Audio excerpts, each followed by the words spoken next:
Assalamu alaikum. This is our last lecture. So here we go. Here we're going to talk about DNA mutations and DNA repair mechanisms. I think this is, okay, I've done this differently now.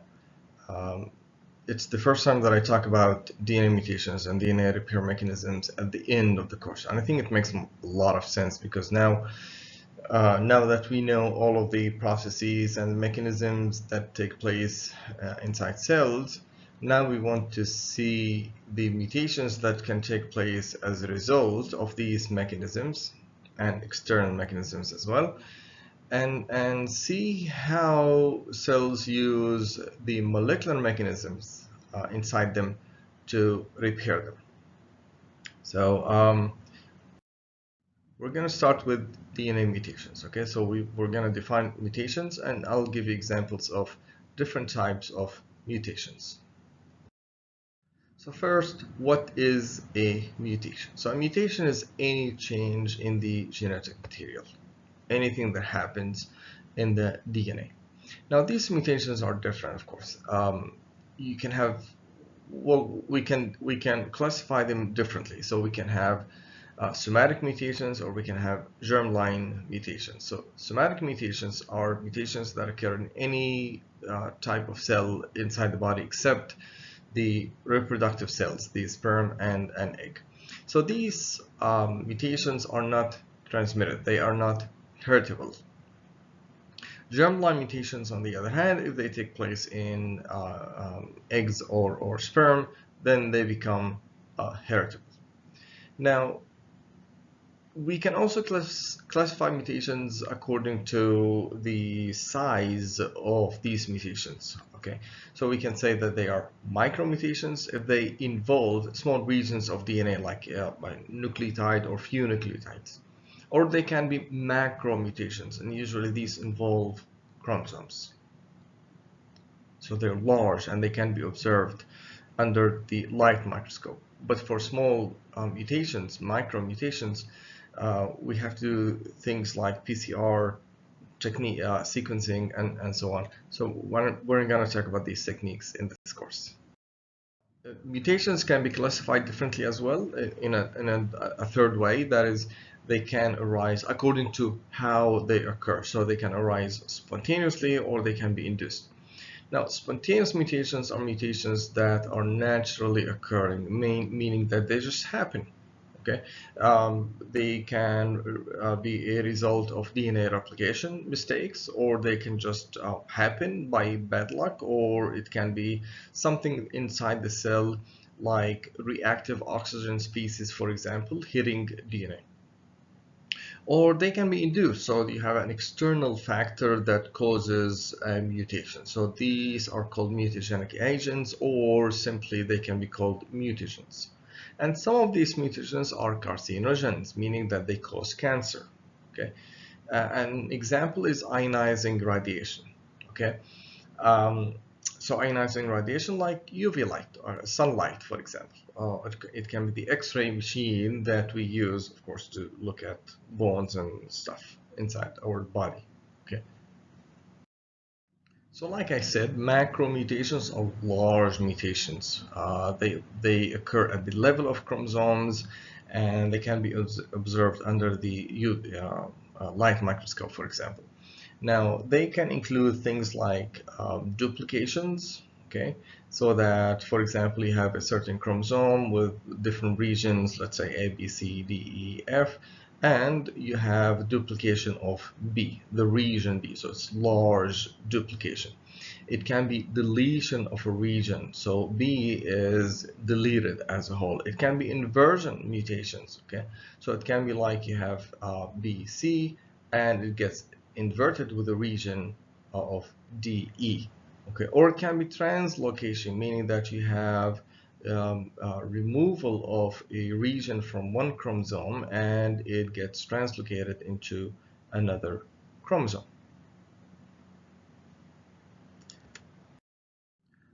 There are different types of micromutations as well. Okay, so you can have point mutations, meaning that you have change of one nucleotide.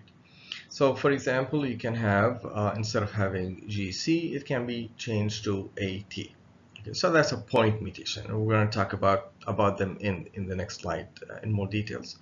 Or you can have deletions or insertions. So for example, you have this sequence right here, GCA, it can be deleted as a whole. You can have insertion. So in right between this C and G, you can have insertion of, let's say, AA. Okay. So insertions and deletions, by the way, they can be insertions of one or several nucleotides, or deletion of one or several nucleotides. So let's talk about point mutations in a little more details. There are different types of point mutations, or mutations in one nucleotide. So you can have silent mutations, meaning that there is no change on the amino acid sequence of a polypeptide or a protein. So for example, right here, you have AGC followed by GTA, and you have change of A to AT. Now, if you go back to the genetic codon table, both of these codons, GTA and GTT, both of them code for a valine, so there's no change in the amino acid right here, okay?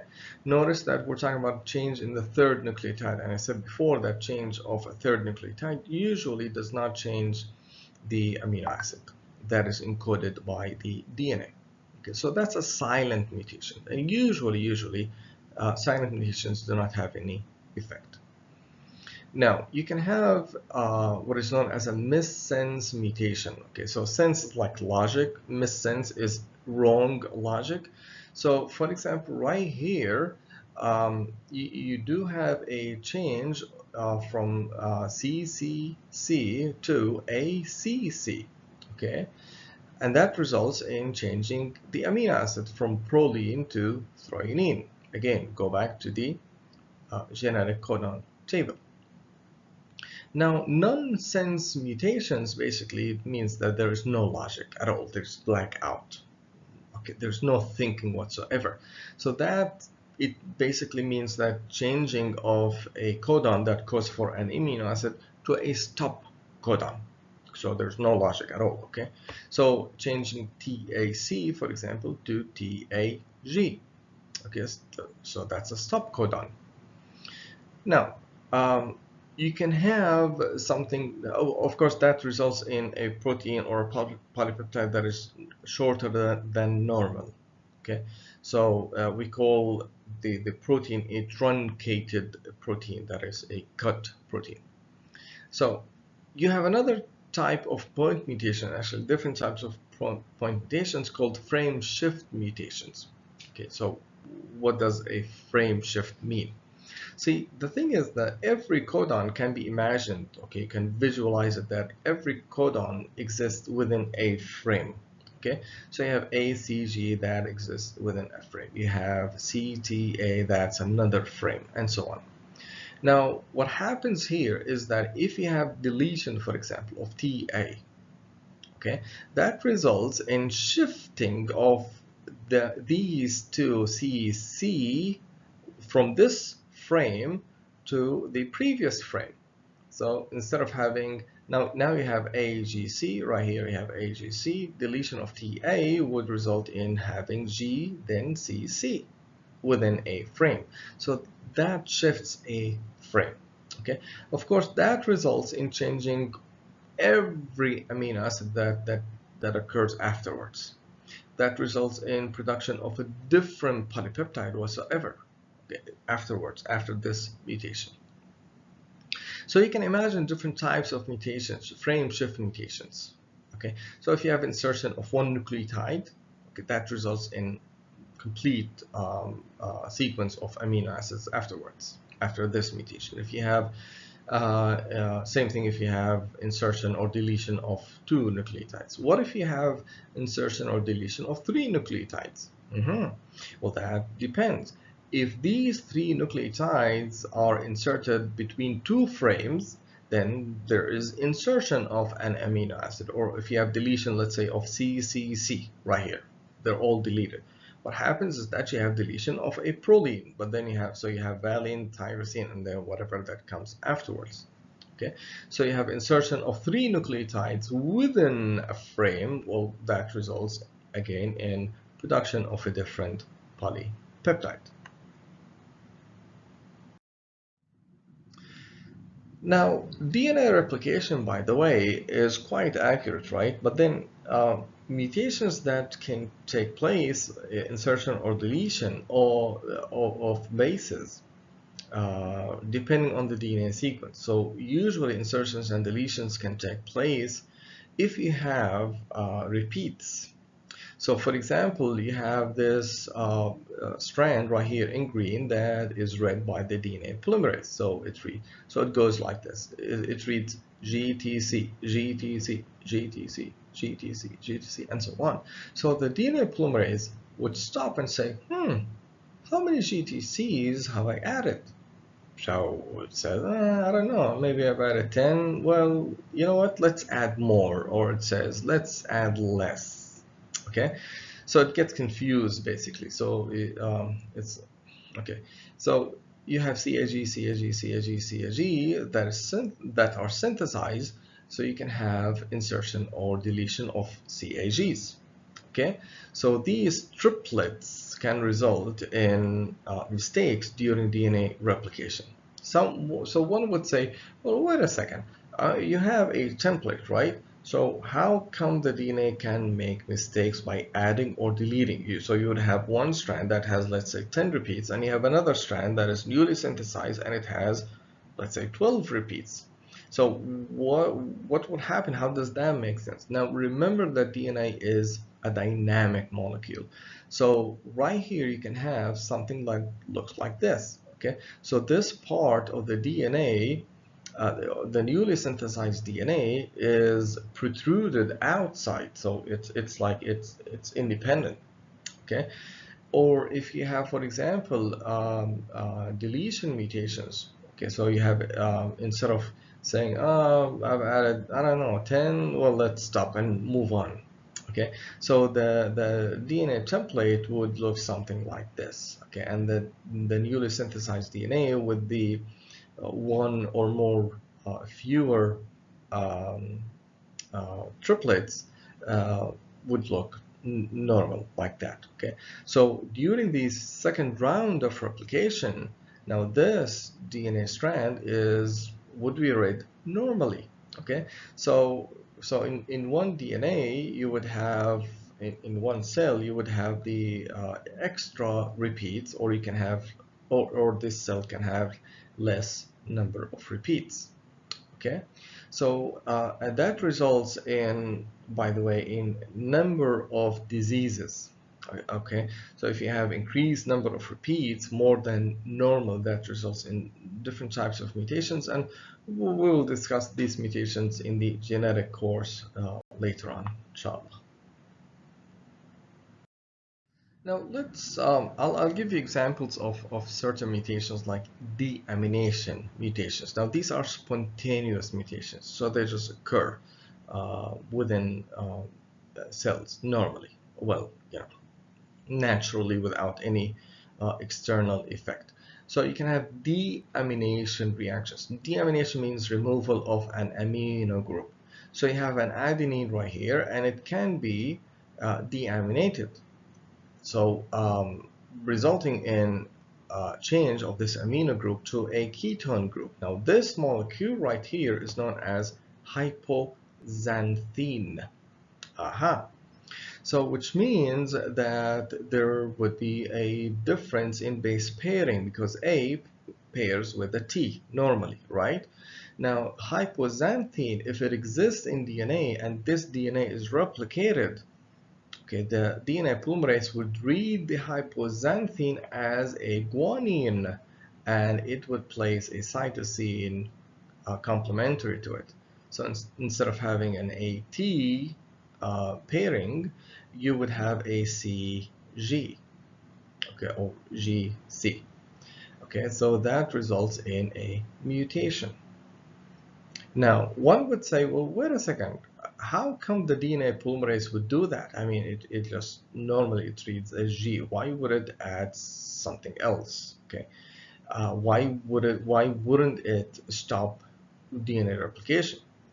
Well, the thing is that cells don't like to die, just like humans. So they would say, should I stop DNA replication? Because if I do, cells die, and cells don't like to die. Well, you know what? What does it look like? It looks like a G. So it pairs it with a C. Okay, and it continues with the DNA replication, hoping that no one would see or nothing would happen to cells. Okay, so the life is precious, really. So now you can have deamination of cytosine, by the way, as well. So if you have deamination of cytosine in DNA, it gets converted to uracil. Okay, so think about it. Uracil in DNA, yeah, uracil in DNA. So when the DNA polymerase reads DNA and synthesizes, DNA during replication, it sees a U and it says, that's a U. I don't like U's in DNA, but you know what?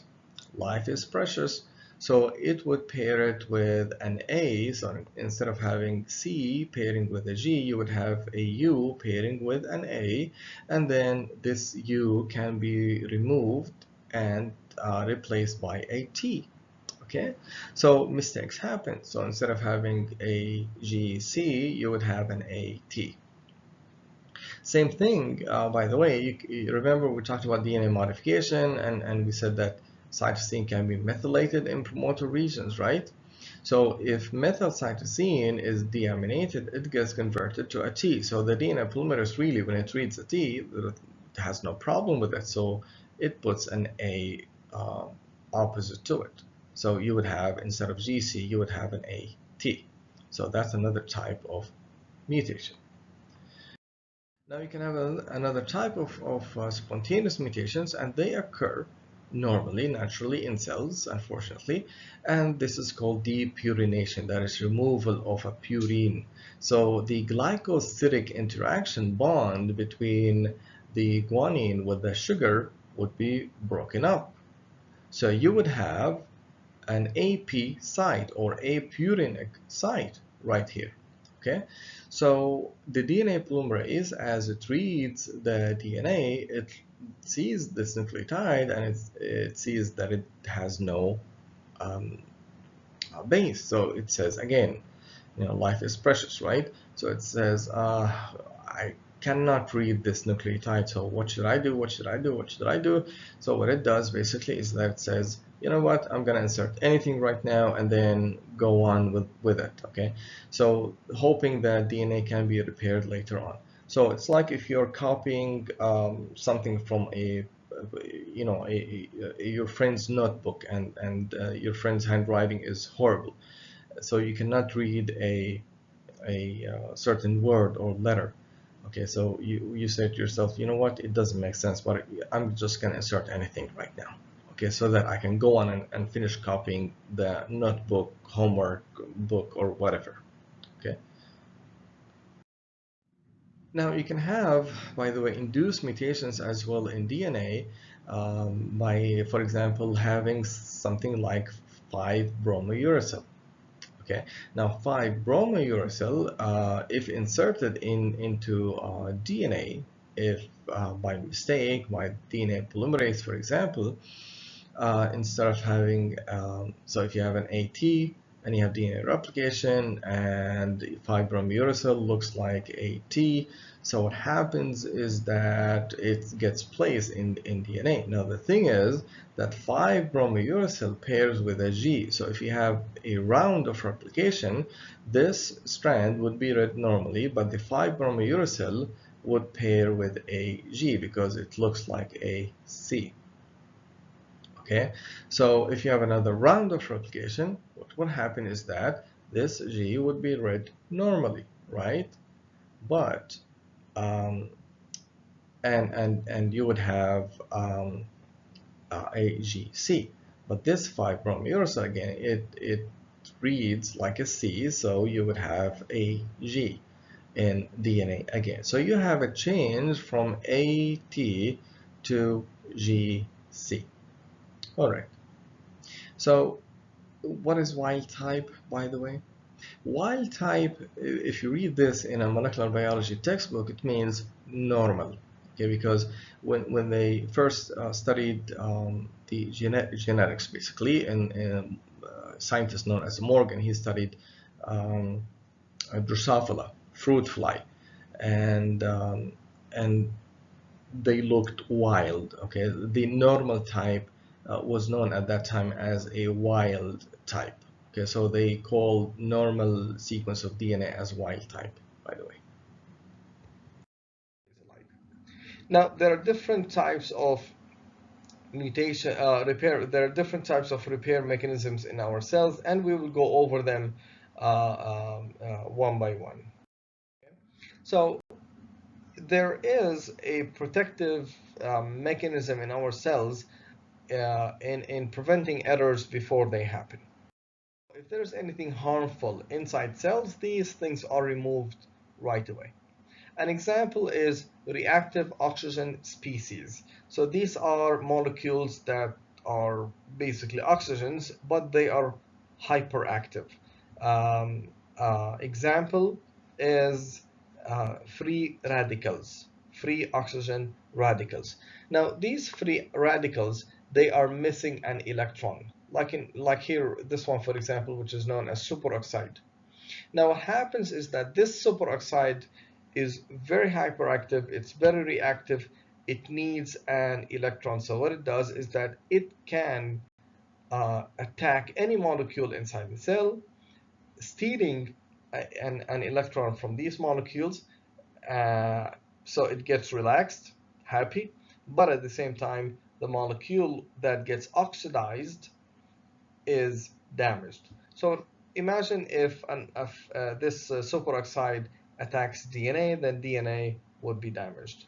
Similarly, free radicals can also attack lipids in membranes, and membrane is damaged, and that would cause cell death, by the way. Okay, another example is hydrogen peroxide, and it's also a reactive molecule, and it can be removed enzymatically by an enzyme known as catalase. And by the way, superoxide is removed by an enzyme known as superoxide dismutase.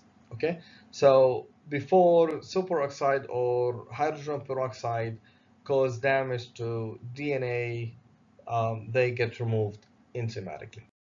But let's say that things happen, okay, and damage takes place inside the cell. Uh, how do cells handle such damage? How do they repair? A type of a common mutation that takes place inside cells is what is known as pyrimidine dimers. Now, what happens is that we're all exposed to sunlight, right? Now, sunlight is basically UV light is really damaging to DNA. And what it does basically is that it forms covalent interactions between two adjacent pyrimidine dimers, commonly between two thymines. So within one strand, if you have two consecutive T's, okay, and UV light hits DNA, these T's, you will have the formation of covalent interactions between these two D's, resulting in the formation of what is known as pyrimidine dimers or thymine dimers. Now, and the formation of pyrimidine dimers is really common. So you have like 50 to 100 reactions per second. Okay, so a lot of mutations take place, but these mutations are repaired. Now, they are repaired using different mechanisms in humans as well as in bacteria. We'll talk about humans later on in this lecture. But in bacteria, you have an enzyme known as photolyase. Now, this enzyme does not have this enzyme. Now, what this enzyme does is simple reversion of pyrimidine dimers or thymine dimers. So these covalent interactions are removed simply. Okay. Now, something important about pyrimidine dimers is that they are really mutagenic.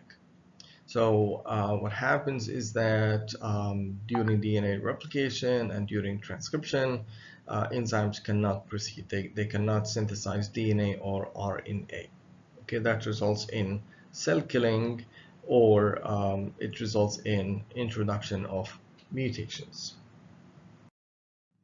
Now, You can also have chemical modification of nucleotides as well, and that causes mispairing, okay, during DNA replication. So you can have addition of an alkyl group, like a methyl group, for example, to guanine, forming what is known as 6-methyl guanine. So the addition of this methyl group to carbon number 6, okay, that results in methylguanine. Methylguanine mispairs with a thymine. So instead of having GC, you would have a G or methylguanine pairing with T. If you have replication, that results in the formation of one strand, a pair of AT. So you have change of GC to AT.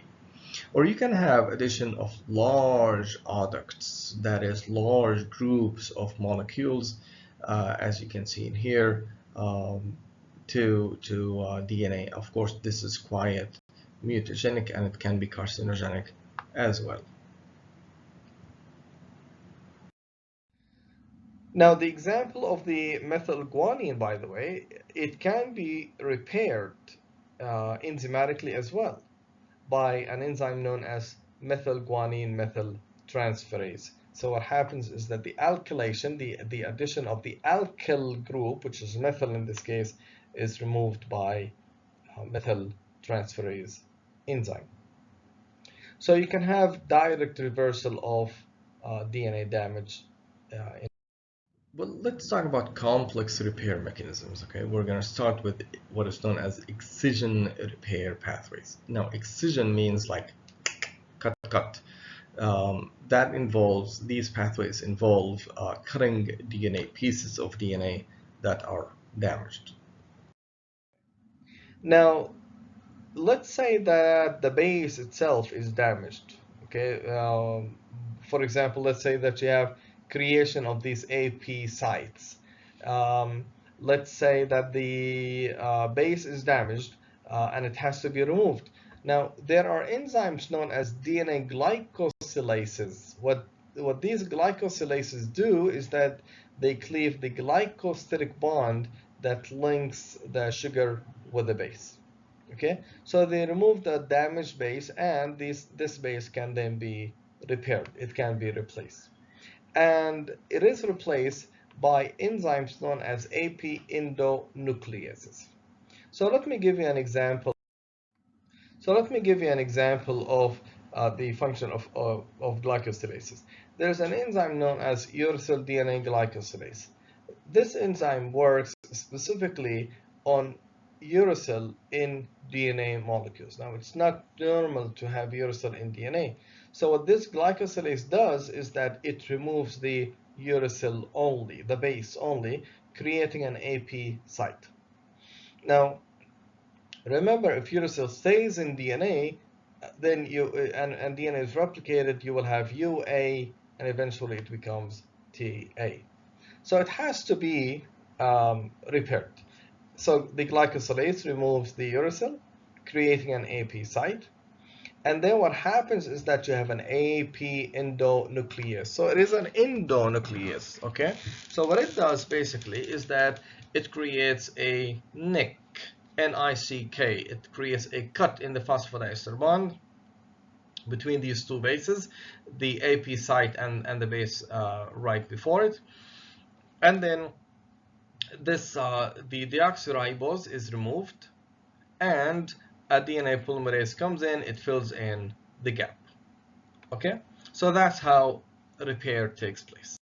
Remember that this mutation is actually mutagenic, so it causes mutations. So let's talk about the repair mechanism. So it is an excision repair mechanism. It's also known as general excision repair. What happens is that you have a activation of a complex of proteins, and this happens in bacteria, by the way. These proteins are known as UVRA, UVRB, and UVRC. So each one of them has a certain function. Collectively, what they do is that they recognize the lesion, they recognize the pyrimidine dimer. Then you have one of them cuts the DNA surrounding the dimer, and this piece of DNA containing the dimer is removed. Okay, creating a gap right here, a large gap. DNA polymerase 1, okay, comes in and it fills in the gap, and this is followed by DNA ligase. Remember, we talked about the different DNA polymerases in bacteria, and I said that you have DNA polymerase 1, 2, 3, 4, and 5. And I said that DNA polymerase 1, one of the functions of DNA polymerase 1 is DNA repair. So this is basically what it does. Okay, so it fills in the gap when there is one in DNA. Now, you have a similar mechanism in human cells as well. Okay, and defect in this mechanism or defect in these proteins can cause a condition known as xeroderma pigmentosum, whereby you have these freckles in the skin, in face. And these are damaged cells, by the way, and cancer can result if DNA is not repaired. Okay, so proteins that are involved in this general excision pathway are known as XP proteins.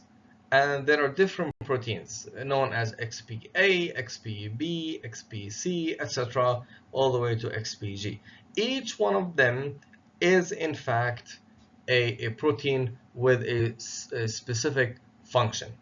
So you have one of them recognizing the lesion, you have another one that cuts in the DNA, you have a third that degrades the DNA, or you have a helicase as well, and so on. One of these proteins is known as TF2H, right here, this one right here, which is an abbreviation for transcription factor 2H. We will talk about this protein later on in the transcription lecture. So what this protein does is that it functions as a helicase. So when the DNA is cleaved, okay, it is removed by the transcription factor 2H. Okay, now you have single-stranded DNA right here, right? And I said in the replication lecture that cells do not like to see single-stranded DNA because of a number of reasons, and I talked about these reasons.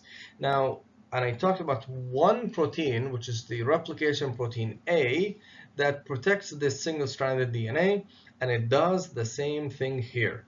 So when this piece of DNA containing the pyrimidine dimer is removed, the replication protein A coats the single-stranded DNA, protecting it. So now you can have a DNA polymerase coming in, filling in the gap, and DNA ligase forms a phosphodiester bond.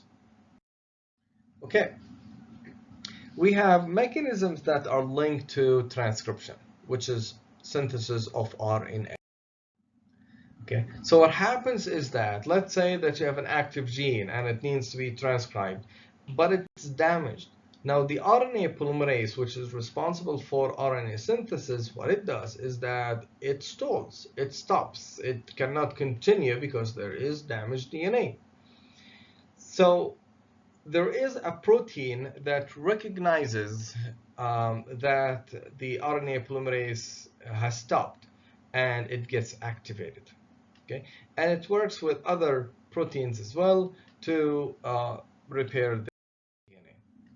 Now the thing is, the protein that recognizes that RNA polymerase has stopped is known as CSB. The reason for this name is that it comes from a disease, a condition known as Cockayne's syndrome. And people with this condition has very special features, as you can see here. You don't have to memorize these, by the way. Just get to know them a bit.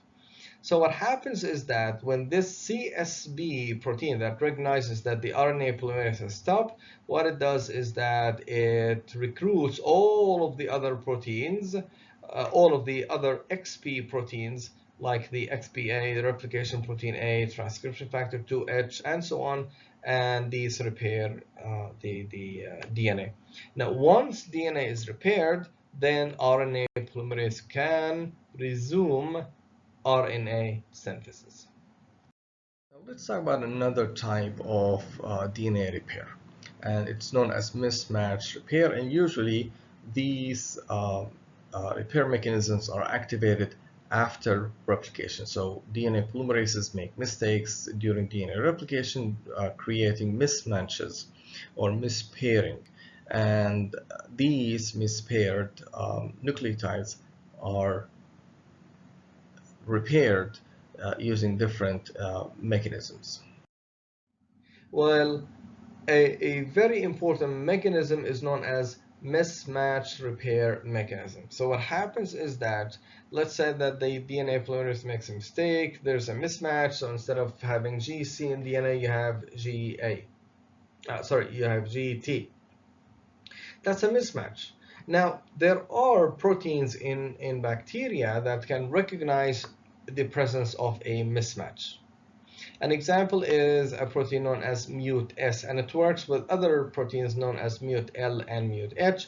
And collectively, what these do is that they recognize the presence of a mismatch, they create a single cut, and you have an exonuclease that removes this DNA. So you have a gap right here. You have single-strand DNA binding protein protecting the single-stranded DNA, and then the gap is filled in by DNA polymerase 1. Well, let's say that you have a G here and you have a T on the other strand, the complementary strand. The question is, how do bacterial cells know which one is the original strand, which one is the correct base? Because the G nucleotide looks normal and the T nucleotide looks normal as well. So how do cells know which one of them is the correct one and which one needs to be removed? Yes. So how do cells know which one is the original strand and which one is the newly synthesized strand? It's DNA methylation. So what happens is that original DNA strands are methylated. The newly synthesized strands are not methylated, and this methylation takes place at the adenine. Okay, there is an enzyme known as adenine methylase. What it does is that it methylates adenines. Now, the newly synthesized strand, as I said, is not methylated, and here you have a mismatch. Now, the repair mechanism, the mismatch repair mechanism, looks at the unmethylated strand and it says, aha, this is the one that is new, so I should remove the mismatch from this newly synthesized strand. So the T is removed and it can be fixed. Okay. Now, once DNA replication is done, what the adenine methylase does is that it methylates the newly synthesized strand as well. So now it is considered an original strand. Okay, so it's almost like you're copying a book. And once you make sure that the copy is fully identical as the original book, you can stamp it. So you can treat it as an original book in this case. Well, in humans, the mechanism is a little different. But what's important is that it is catalyzed by two proteins known as MSH2 and MLH1. And these two proteins are very similar to the bacterial mut-S and mut-L proteins, except that they do not function after replication is done. It's not post-replication repair. Rather, it is co-replication mechanism. So as replication takes place, mismatches are repaired. So let's say that you have a mismatch in the leading strand.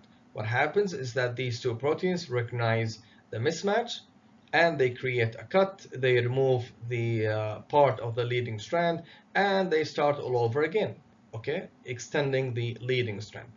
Now let's say that you have a mismatch in the Okazaki fragment. Again, these two proteins recognize the mismatch, they remove the part of the Okazaki fragment that contains the mismatch, and it's replaced by the Okazaki fragment that has started right after it. Now the thing is, these two proteins are really important because mutations in these two proteins, mutations in or defect in these two proteins can lead to a type of colon cancer known as hereditary non-polyposis colon cancer.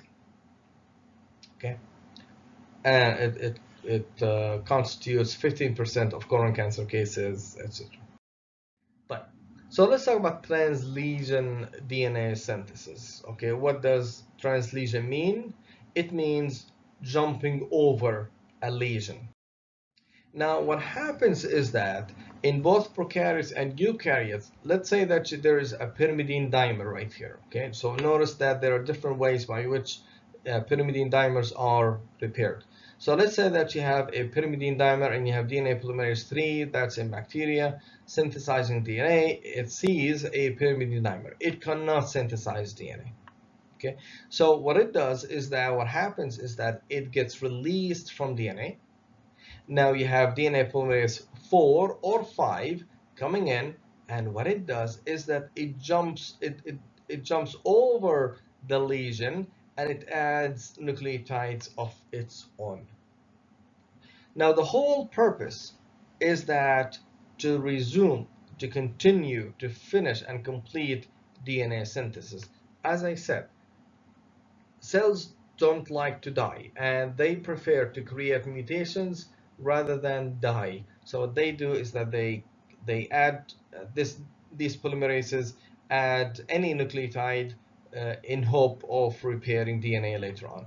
Now this polymerase is released, and you have DNA polymerase 3 coming over again, continuing DNA synthesis. So the thing is with this repair mechanism is that it has low fidelity because it creates mutations. And these polymerases do not have proofreading mechanisms. Okay, so they create mutations.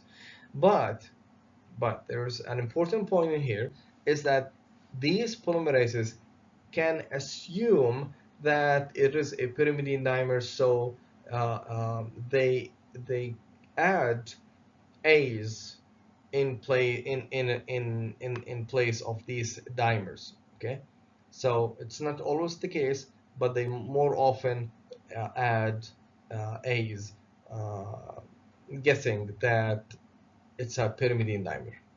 So the rate of mutations is reduced as a result of that. Another type of repair mechanism is known as recombinational repair mechanisms, and usually these mechanisms are really complex and they involve large mutations in DNA. And one of the largest inducers of mutations in DNA is ionizing radiation. Okay, and which can cause different types of mutations. We'll talk about it in the next slide. One of them is breaking up DNA. Okay, now this is really huge, and it has to be repaired. And this happens if you have ionizing radiation hitting DNA.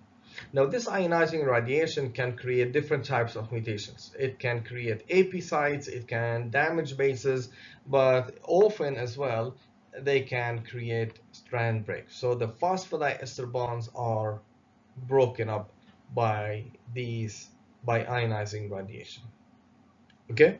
Now, the thing is, there are two repair mechanisms that can fix this problem. And these are collectively known as recombinational repair mechanisms, and there are two types. One type is known as non-homologous end joining. So what this does, what these proteins do, is that if there's double strand break, these two strands are glued together. Except that when they are glued, mutations can happen, such as insertions, deletions, and so on. So yes, it's a good system because it fixes large damage in DNA, but mutations take place. It's almost like if you have a vase and this vase is broken, yes, you can glue all the pieces together, but it would still look damaged and broken. Now there's a protein known as RAD51, like radiation, okay, RAD51, that is involved in this mechanism. In the other mechanism, which is known as homologous repair mechanisms or homologous recombinational repair mechanisms. Sorry. Okay. So the homologous recombinational repair mechanism, what happens is that cells take advantage of having a homologous chromosome. Remember that somatic cells are diploid. There are two copies of every chromosome. So what cells do is that they take advantage of the second copy of chromosome by taking pieces of it, placing it in the damaged DNA. So now the damaged DNA is repaired, and the homologous chromosome with the pieces taken out, it can be repaired because the pieces are taken from one strand only. Okay.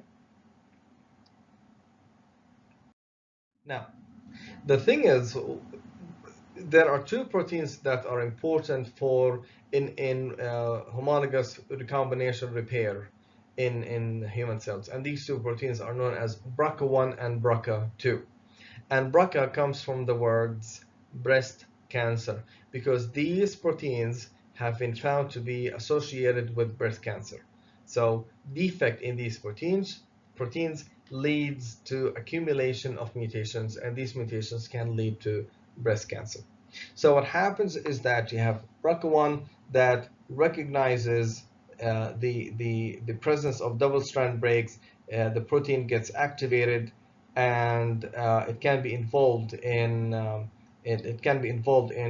homologous recombination repair mechanism. It can also be involved, by the way, in transcription coupled DNA repair. Okay, so remember this in terms of BRCA1.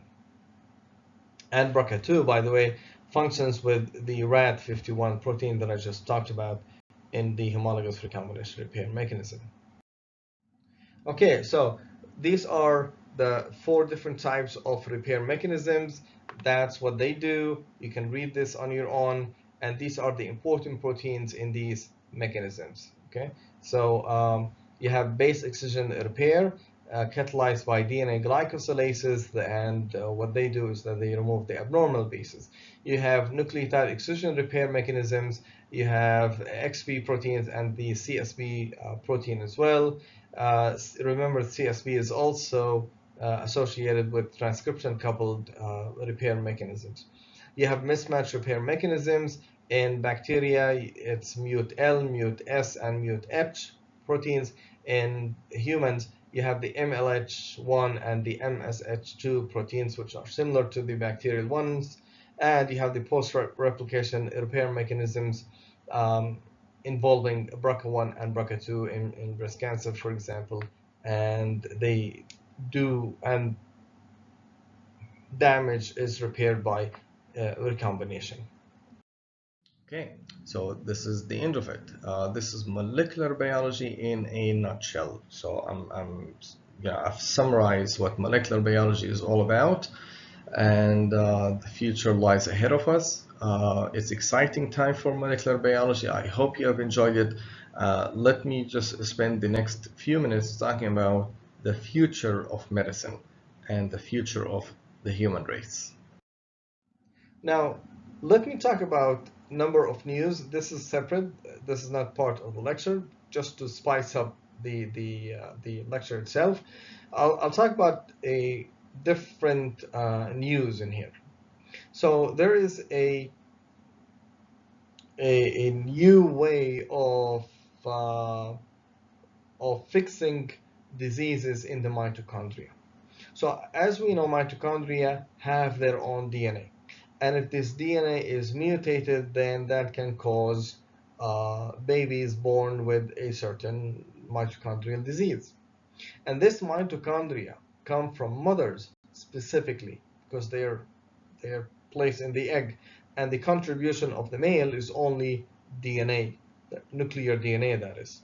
Okay, so there's hardly any contribution of male mitochondria into generations. So what happens is that, let's say that you have couples wanting to have a baby, except that the mitochondrial DNA of the mother is defective, it contains a mutation. This has been fixed by having a 3-parent baby.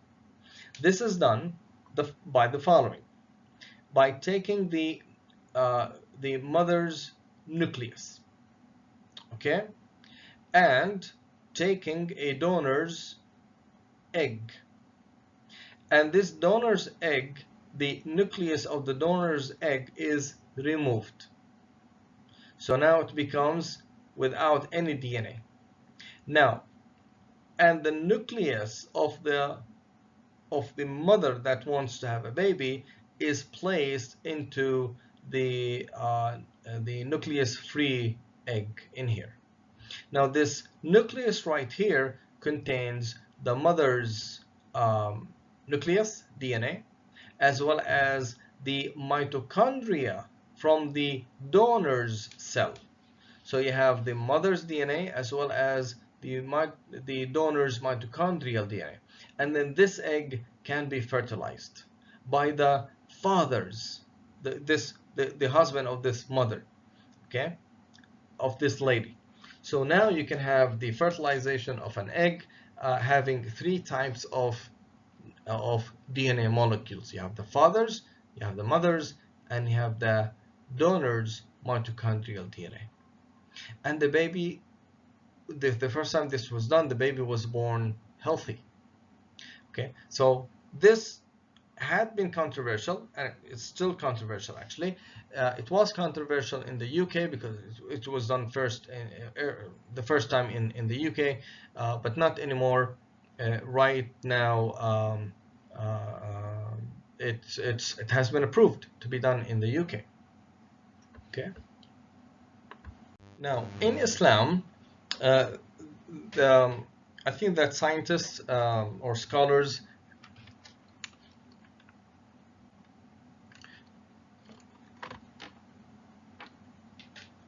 Okay, so in Islam, scholars have decided that this is not permissible, haram, and it should not be done. I think that maybe they should reconsider it, and they should take some sort of precautions, or they can take some sort of measures to make it halal and allow it. Because here we have it in the news. You have a Jordanian couple. They went to Mexico actually to have a healthy newborn without a mitochondrial damaged DNA or mutated DNA. And this was done, when was it done? I don't know when it was done. I think 2016 or 2016. Okay, so I think that anyhow, it is a controversial issue. But what's interesting is that it's a British developed technique. It was performed in Mexico by a Chinese American physician on Jordanian couple. Quite international, huh? Okay, so many things can happen into cells. Yes, it is the molecular fingerprint, okay, but at the same time, scientists have devised different ways of manipulating DNA. It's almost like you know, using different tools like hammers and screwdrivers and whatever to fix DNA or change DNA. And eventually, it is thought that DNA can be placed in a capsule, a drug capsule, and introduced into cells. Now, the other thing that is controversial as well is that the scientist who applied for a grant. She got money to do research on fertilized eggs using the CRISPR-Cas9 system. And what she wanted to do was to mutate DNA in the fertilized egg to see what the important genes that are necessary for fertilization. It's just for better understanding of genetic factors involved in fertilization, in hope to improve the in vitro fertilization or or to discover diseases and how to prevent these diseases. Now, the idea of using fertilized eggs is always controversial, but it was allowed again by the UK system, UK Parliament, or I don't know, court. The thing is, it was uh, frightening to think of human scientists manipulating human DNA and having people born with modified DNA. And this was actually done last year by a Chinese scientist. And what he did is that he used the CRISPR-Cas9 system to damage a gene known as CCR5. And twin sisters were born with this modified DNA. Now, this scientist, by the way, was jailed for 3 years. He was suspended from work, and what happened, the whole world, scientific world, went into turmoil, and there was a lot of controversy, a lot of discussion about what he did. And what he did was really unethical, because we don't know what the implications of what he did were.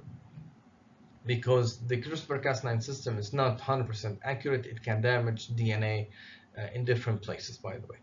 But the thing is, we also don't know what CCR5 protein does. We know it's a membrane protein. We know that it allows the HIV virus to get into human cells. So by damaging CCR5, these two girls are protected against HIV.